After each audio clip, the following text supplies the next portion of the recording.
Good morning, and welcome to One Place this morning.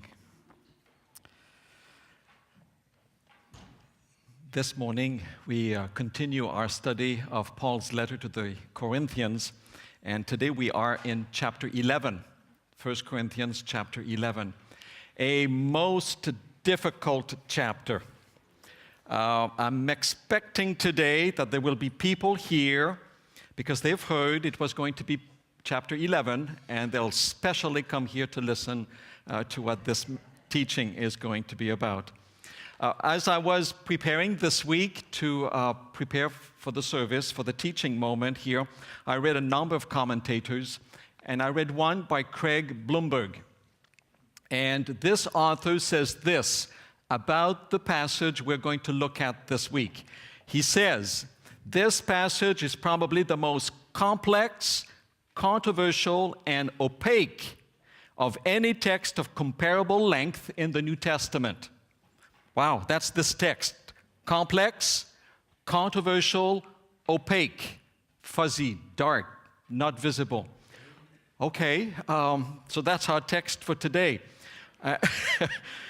And I'm reminded of a text. Someone reminded me just before we started this morning of a text in Peter.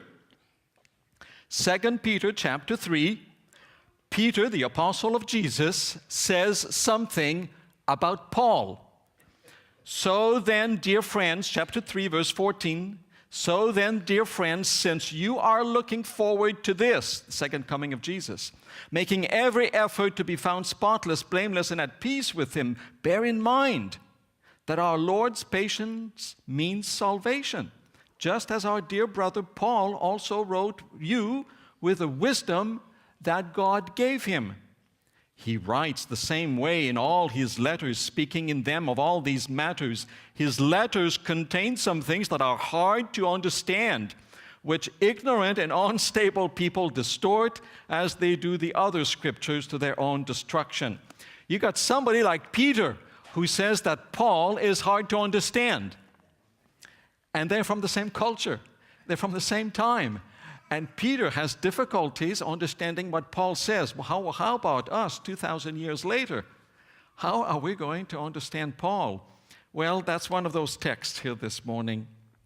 We're looking at 1 Corinthians chapter 11, the first half of the chapter, which has to do with Paul's directive, counsel, obligation that women should have long hair and come to church wearing a veil, something over their head, that men should not have long hair but short hair and should not wear something over their head when they are in worship service. That's the text for today. So look at it with me just to get a sense of what this is all about here. Chapter 11, verses 2 to 6, the first segment of that passage. I praise you for remembering me in everything and for holding to the traditions, the teachings, just as I pass them on to you. But I want you to realize that the head of every man is Christ, and the head of the woman is man, and the head of Christ is God. Every man who prays or prophesies with his head covered dishonors his head, i.e., Jesus. But every woman who prays or prophesies with her head uncovered dishonors her head. It is the same as having her head shaved. For if a woman does not cover her head, she might as well have her hair cut off. But if it is a disgrace for a woman to have her hair cut off or her head shaved, well, then she should cover her head. Okay, so what is this about? I look at you here this morning, all the ladies and all the men, and I'm wondering, what is this about? So what are we going to do here this morning? What are we going to make of Paul's instruction? I must acknowledge from the get-go, I want to be candid, I want to be honest from the get-go, that any pastor, any commentator of the Bible who approaches difficult texts that kind of say things that we're kind of not practicing, we get a temptation to try to figure out a way to explain away what the text says so that we're not embarrassed and so that we can continue to live our lives the way we do. And so any pastor, any Bible commentator in the Western world today that looks at this text, there is just that temptation to do that. So I want to be honest with you from the get-go as we start here, this experience, this teaching this morning. That's a tendency we all have. We don't want to be condemned. We don't want to feel embarrassed because we don't do something that the Bible talks about. But before we talk about the content of the letter, let me say a few words about how people read the Bible in various ways. I think that will be helpful to us as we try to tackle this difficult text, the most controversial, opaque, and difficult one that there is, according to some people. Through the years, this text has generated a lot of controversial teaching and interpretations, complicated ones, because people have various approaches as to how they come to the Bible. We don't all read the Bible the same way.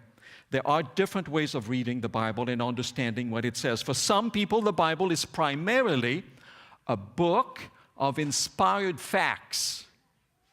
It says things about facts of life, facts of the world, facts of this or that, and these facts are inspired, and they must be believed, obeyed, or followed regardless of context, culture, geography, time period, whatever. The Bible says something, you must do it, period. There's no need to understand the context, the culture, the geography, whatever. So in our text today, according to this strict approach to the facts of the Bible, if Paul says that women should wear a veil on their heads when they come to church, then they should. And if women should have long hair and men short hair, well, then we should. And that's the way it should be, period. That's what it says. It's an inspired fact, regardless of context or culture. There is no historical or cultural context that can change that. And so you have some Christians today who believe this to the letter, and when they go to church, women wear a hat or a veil or something on their heads. All of their women, young and older women, have long hair, and men certainly have short hair. And for some of these Christians also, the Bible in some other places says that men should have a beard and should not trim their beards. And so I'm partly okay. But for some Christians, we don't want to laugh because that's an approach that they have to the Scriptures. It is a book made of inspired facts, and the facts must be followed as to what they say. That's the way it is. Of course, to me, it leads to some serious abuses to what the Bible is trying to say, and sometimes we completely miss the teaching of the Bible by simply doing the facts. But what is this story about? What is it trying to say to us today? Now, a second reason why, historically, before I go there, historically, though, Adventists are part of a large group of Christians who love history.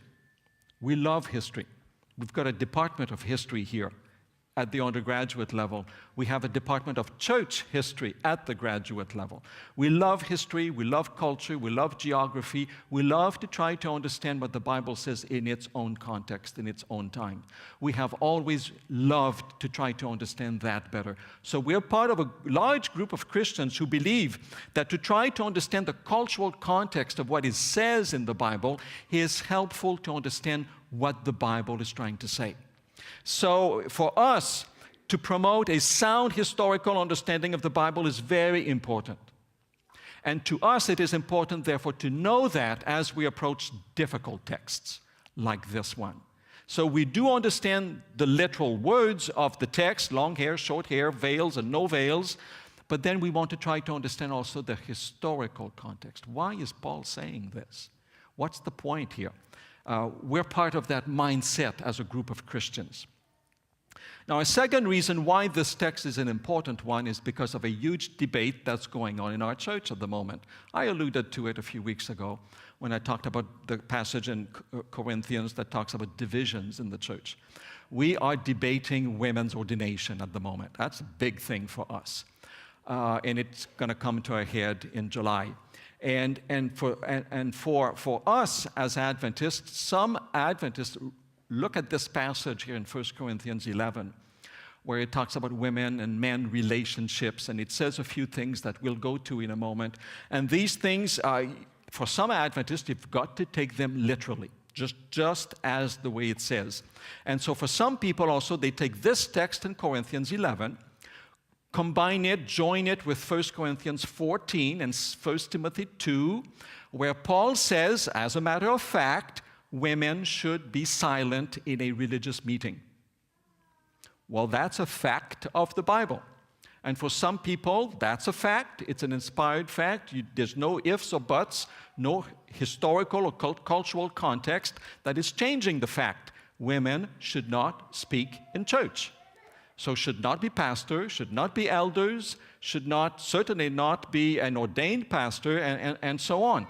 So that is part of our controversy at the moment. This text is one of the key texts that is used to support this. Facts must be believed and followed scrupulously. So for some Adventists, there's no historical or cultural context that will change that requirement, that will alter what it says. So we can appreciate here that this text is difficult. And even within our own family, there's got different ways of looking at it. So that's what it is. All right, back to the text. Let's remember what Paul is trying to deal with here in Corinth, what we've seen so far this month as we've looked at 1 Corinthians. It's a letter that is addressed to a group of people that Paul helped establish as a Christian community. And like all the letters of Paul, we don't know a lot about what prompted Paul to write this letter. We can read a little bit in between the lines, try to understand the context from the words in the text itself, but there is something that we don't know. We really exactly don't really know what was happening in Corinth that prompted Paul to say these things. There's a context that we don't know. Paul knew it, the Corinthians knew it. We're not too sure. We're trying our best to reconstruct the context, to try to understand it so we can make sense of this. As I've said to you, we love history. We love context. We love culture. We want to understand what this is all about and why Paul says these things. So that's part of our difficulty here as we approach this text. Another thing also is that, it is a complicated text. And with any texts that are complicated, one tries to find markers of interpretation, little clues that seem to make the text a little bit more evident. What is it we can understand in that text and we don't have to guess too much? What are some of these key words or key thoughts that are said in the text that help us? So there are some of those here in this text, and we want to look at those. Paul in Corinthians so far has talked about divisions in the church. There are problems in that little community. They're fighting with each other. There's a problem of immorality of some kind. There's a man that has married his father's wife, and that's a no-no. You can't do this. So Paul says, have nothing to do with this man. Disfellowship them from the church. Last week we looked at 3 chapters that talk about meat being sacrificed to idols. Some Christians will not eat any kind of that meat because it would be idolatry for them. For some other Christians, idols don't exist anyway. So we can go ahead and eat it. And so Paul is trying to mediate in this. And so he says in the end, we saw that last week, be careful. Don't be a stumbling block for somebody else. If you have a brother or sister who is a little hesitant with some things, just don't put it in their face. Just back off for the sake of the community. Be mindful of the conscience of somebody else. Don't cause fights for nothing. And then we come to this passage. This is the next one. And at the end of these 3 chapters on meat, sacrifice to idols, and how to relate to this issue, Paul summarizes his thought just before he begins to talk about women and long hair and so on. 1 Corinthians 10, verses 31 and the next couple verses. 1 Corinthians 10, verse 31. You should have it there. So whatever you eat or drink or whatever you do it all for what? For the glory of God. So whatever you do it for God. Do not cause anyone to stumble, whether Jews, Greeks, or the church of God, even as I try to please everyone in every way. For I'm not seeking my own good, but the good of many, so that they may be saved. Follow my example as I follow the example of Christ. So be mindful of people around you. Just don't cause fights for nothing. Just be mindful of who they are. And then the next section begins with 1 Corinthians 11. 4 chapters. The next 4 chapters all have to do with worship. They all have to do with the worship service and some things that are just not working out very well in Corinth. Chapter 11, that's our chapter, how women and men relate to each other and how they dress in the worship service. That's number 1. Number 2, in the same chapter, there's something happening during the communion service, the Lord's Supper. And Paul says, you guys are just missing the point here. That's the second one. The third one has to do with the abuse of spiritual gifts. 3 chapters on that. And then chapter 14. That's a chapter where there's a lot of chaos in the worship service in Corinth. People are talking together all at the same time. There's no focus. There's a cacophony happening, lots of disorder, and Paul tries to bring things back together. So in 4 chapters, he's addressing issues of worship. The worship service is not doing well in Corinth. At least that's what he's heard. And he's trying to address these points. And so here we are, chapter 11. Notice how Paul introduces the 2 difficulties in chapter 11. The first difficulty is what people wear, long hair, short hair. And then the second difficulty at the end of chapter 11 is the Lord's Supper. Something is not happening well in the Lord's Supper. Look at what he says, verse 2. That's about the issue of women and men and long hair and short hair. I praise you for remembering me in everything and for holding to the traditions, the teachings, just as I pass them on to you. What does he say? I praise you. You're doing well. But there's a little something that is happening. Okay, that's the first issue. Second issue, verse 17. That's the second part about the Lord's Supper. In the following directives, okay, that are coming now, I have no praise for you. Well, your meetings do more harm than good. And then he's going to talk about the Lord's Supper. So it's obvious here that the first issue for Paul does not seem to be as difficult as the second issue. Strangely, for us, it's the reverse. The first one is the more difficult, and the second one is not too difficult. But you see, but for Paul, the first one seems to be, okay, we'll deal with that, and here's what I'm going to say. Another marker to help us understand what's happening here is to go to the very end of that passage about long hair, short hair. Very end, let's go to verse 13 to 16. It's the end of that conversation about women and men in worship service. And here's what he says, verse 13. You can follow along too. Judge for yourselves. Is it proper for a woman to pray to God with her head uncovered? Does not the very nature of things teach you that if a man has long hair, it's a disgrace to him? But if that a woman has long hair, it is her glory? For long hair is given to her as a covering. If anyone wants to be contentious about this, we don't have any other practice. That's the way the churches of God do it. Period. Many commentators read these verses and conclude that this passage has to do with the culture of Paul's time. See, this is where we as Adventists, we love history and culture, and we connect there. Now, how is that? Well, Paul appeals to a cultural common sense here to the Corinthians, just to clinch his arguments. He's given them some arguments, and then at the very end he says, but it's common sense. Don't you understand? Let's read those verses again, and let's try to answer the questions that Paul is asking. Judge for yourselves. After all these arguments, judge for yourself. Come on. Is it proper for a woman to pray to God with her hair uncovered? What's the implied answer? What's the implied answer? Well, no, it's not proper. He said, judge for yourself. Is it proper? He's appealing to their own culture. their own sense of knowing doing what is right, what is wrong, proper decorum, proper way of dressing, proper way of doing things. They kind of have an inner, ingrained sense of what's right, what's wrong. And Paul is appealing to that. Don't you know that, don't you know that it's not right for a woman to come and to pray and not have her hair covered? He's appealing to that. He says, well, that's the way it is, isn't it? And then second question, does not the very nature of things teach you that if a man has long hair, it's a disgrace to him? Now, our parents in the 60s, in the time of the hippies, really quoted that Bible verse.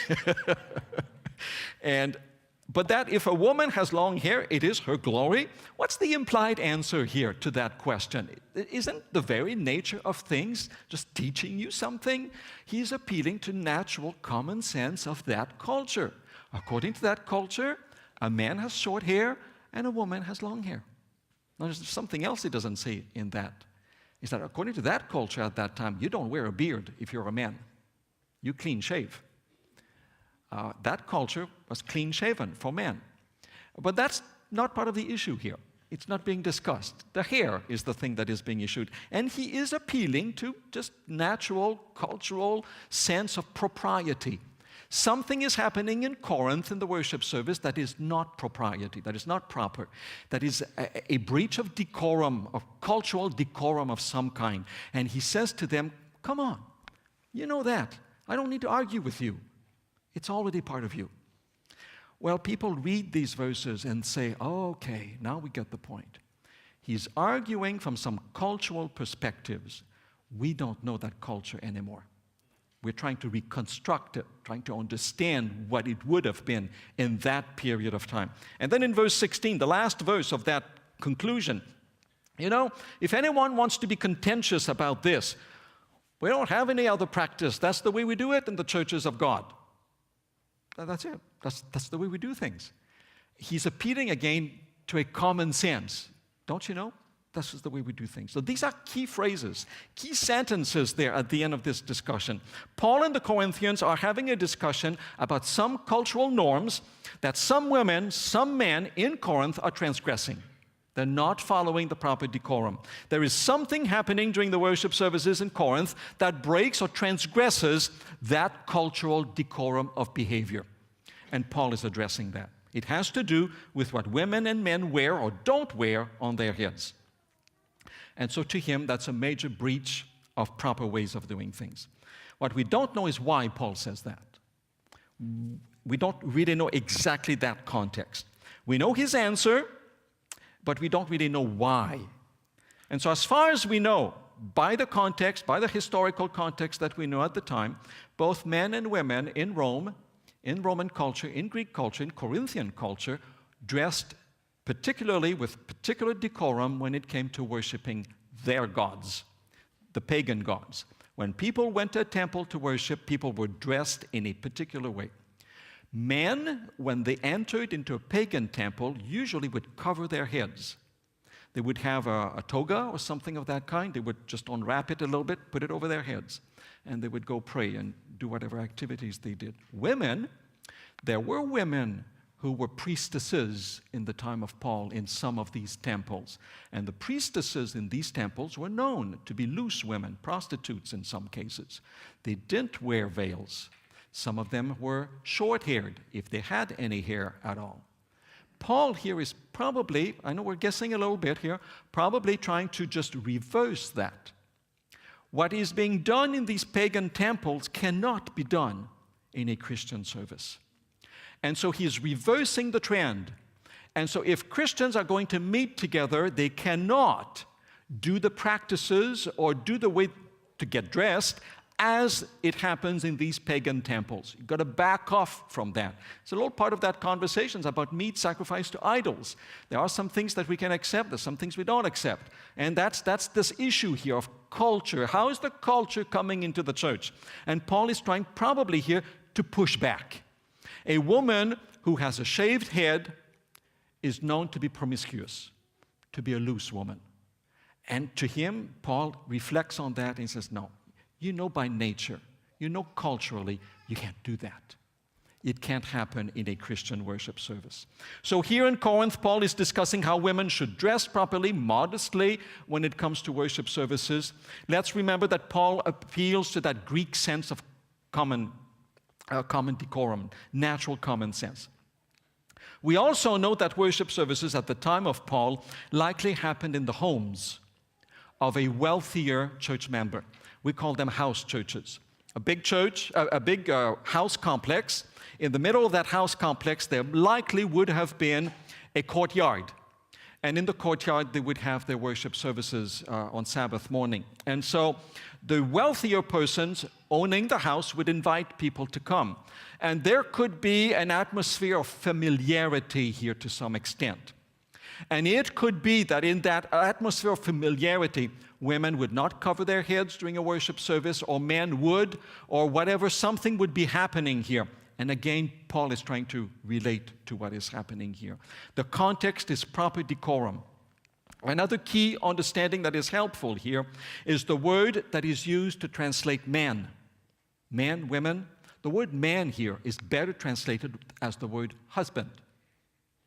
So husband and wives, when you come together to have worship, here's how you dress, and don't mix this. A woman, honor your husband. Don't look as if you are loose or promiscuous by not wearing a veil. Put it on. It won't give the idea to other men who attend that you might be free. Don't want to give that impression. So that's part, perhaps, of the cultural context that Paul is addressing here. If a woman is not behaving properly, by not dressing properly, according to these social customs, they shame and dishonor their husbands. And they do the same with Christ. So with all these clues that we're trying to understand here, this difficult passage, maybe we can now go through these verses and try to understand what Paul is trying to say. So in the first few verses, he talks about headship. These are the verses we read already, referring to the head. The word head here has two meanings. First of all, a physical head, somebody's head, but then also figurative meaning, the head of a household, the head of the church, somebody who's in charge, somebody who's leading, overseeing.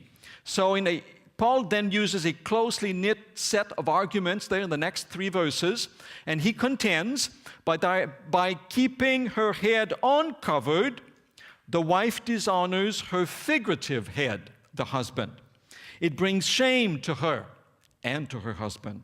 So Paul says that women should keep their heads covered. In fact, he stretches the argument by also saying that a woman who does not follow this proper decorum is acting like a woman who's shaved her head, i.e., she's loose, she's free. And that's not right. Not right for that husband. It's not right to give that impression in the worship services. This cannot be allowed in the Christian service, even more so if the patron of the house is the husband of that woman, and this woman and her daughters are kind of acting that way. Paul says, hey, wait, don't do that. So that's the discussion about head. Second discussion is verses 7 to 9. And this one has a reference to creation. You'll have the verses on the screen and follow along. A man ought not to cover his head, since he is in the image and glory of God, but woman is the glory of man. For man did not come from woman, but woman from man, neither was man created from woman, but woman for man. A creation argument. This argument is complicated not only for what it says, but for what it doesn't say. And that's part of our issue, part of our problem here. We know that Paul knows his Bible very well. This man is educated. He knows the Bible. So why is it that he says that only Adam is created in the image of God? Because in the Bible, both are. Adam and Eve are created in the image of God. Why only Adam? Why is he missing this? What is there in his thinking here, reasoning, that he doesn't say that? He only says that Adam is created in the image of God and Eve is for the glory of man. There are lots of interpretations here, lots of interpretations. Yet keeping in mind that Paul is addressing a cultural issue, proper decorum between husbands and wives in the context of a house church worship service, his appeal to creation is used as evidence that this custom is proper. In a sense here, he is saying that it is not a blanket statement for the relationship of all men and all women in the entire world, church, and society. Now, this has to do with the worship between a man and a husband and a wife, and how they relate to each other and how they relate to the context in which they are. He's using the Bible story to support his argument of a cultural ideal here. He's not talking about women not having any leadership in society or in the church. He's talking about how a husband and a wife relate to each other in a public context. And that is obvious by the way they dress in that particular situation. I think that's what Paul is doing here. Some interpreters view Paul's argument that way, but again, we must pay attention to Paul's clues, his marker of interpretations to guide us here. That's the culture at the time of Paul. There's a third argument. I'll go quickly here. A third argument is in verse 10. It is for this reason that a woman ought to have authority over her own head because of the angels. Angels? Well, that is a real opaque, cloudy statement. What is he trying to say here? Two possibilities.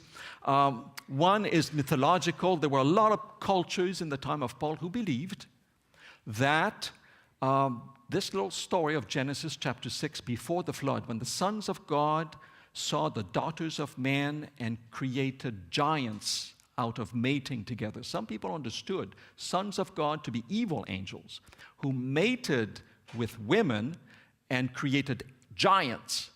That's very popular in the time of Paul. Many, many cultures believe in that. Is that what Paul is referring to? Probably not. Because by then a lot of people know, you know what, there are no giants around us. It's just not happening.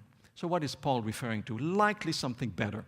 The angels are watching us when we're doing worship. And for the honor and the glory of God, we should behave properly when we have worship. Particularly, husbands and wives should behave properly when they have worship. That's much more likely what Paul is trying to say here. Okay, so what do we learn from this? I mean, how do we deal with this? What is Paul concerned about here is the infiltration, really, of Roman, Greek, pagan culture into the church. Perhaps a sense of too much freedom to do whatever we want in lifestyles, and this is causing a decorum that is not followed, and it's kind of embarrassing people. Husbands, wives, and the other church people are just embarrassed by the way some people are acting during the worship service, women in particular. Paul wants the Corinthians to avoid anything altogether that does not glorify God. Paul wants us to be careful. It gives a wrong message about Christianity. January, February, this is the award season. You've probably watched the Golden Globes. In a week or so, it's the Oscars.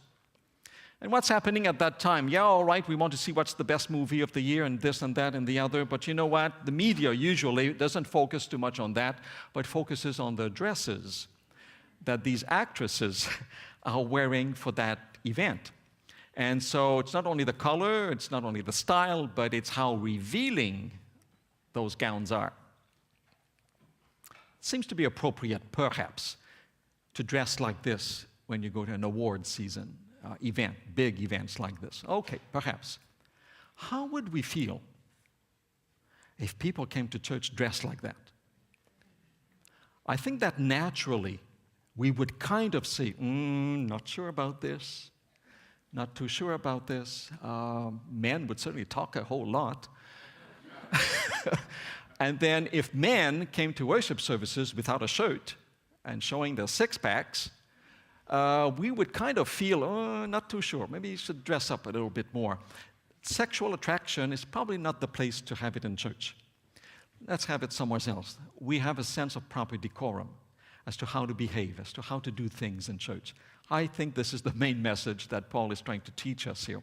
Many years ago, my first time to Jerusalem, to go to Israel, to visit Palestine, I just loved it. I just loved the time to go visit all these places. But we were told when we did our tours that if we were going to visit any Orthodox churches, we needed to be dressed carefully that day. Because a woman who enters into an Orthodox church with sleeveless cannot enter. She's got to cover herself. Shorts, skirts, at the knee or below the knee. Same for men. No shorts for men into an Orthodox church. So We were told that by our tour guide, and I said, okay, fine, I'll do that. I want to be able to enter into these churches. So on those days, I'll wear pants.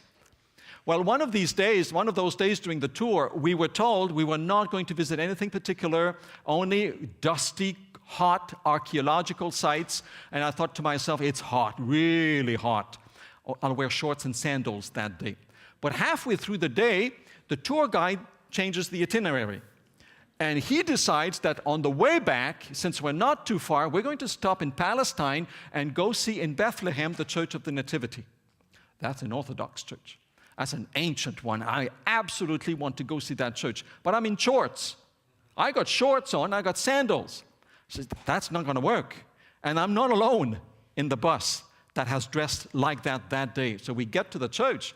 Immediately, I get into that little church, that big church. There's a man at the door, looks at my legs, points at my legs. And he says to me, you can't go in. You got to cover your legs. I don't have anything. Well, he goes back behind his chair, and he finds one of those keffiyehs, one of those Arab, shawls that men wear, and that women use also to wrap their heads. This is a Palestinian one. And he says, there you go, take it. So there you go. You take it, and you wrap it around your legs, and you cover your legs. And so for that whole hour or so, this is how I walk around in that little church, with a dirty, filthy, dusty old keffiyeh. And I could see the church of Bethlehem. Proper sense of decorum. People have their sense of decorum when you enter a church. That's the point, I think, that Paul is trying to bring up here. Paul basically says in that section, he's addressing issues of behavior, to be mindful of not causing improper feelings among church members. Worship is not the place to challenge cultural conventions, to taunt some personal freedom. Faith is also a public matter, and how we behave has an impact on others and on Christ. That was chapters 8, 9, and 10. Paul desires Christian worship to be focused on God, not on us. And it is for the glory of God. I think that's what Paul is talking about in 1 Corinthians chapter 11. Our culture has changed a great deal. We do not feel anymore these kinds of things regarding the length of hair or wearing a veil. Our culture is very different from the Middle Eastern one at the time of Paul. But we need to keep in mind what Paul says. So whether you eat or drink or whatever you do it all for the glory of God. Don't cause anyone to stumble, whether Jews, Greeks, or the church of God, even as I try to please everyone in every way. For I'm not seeking my own good, but the good of many, so that they may be saved. Follow my example as I follow the example of Christ. Amen.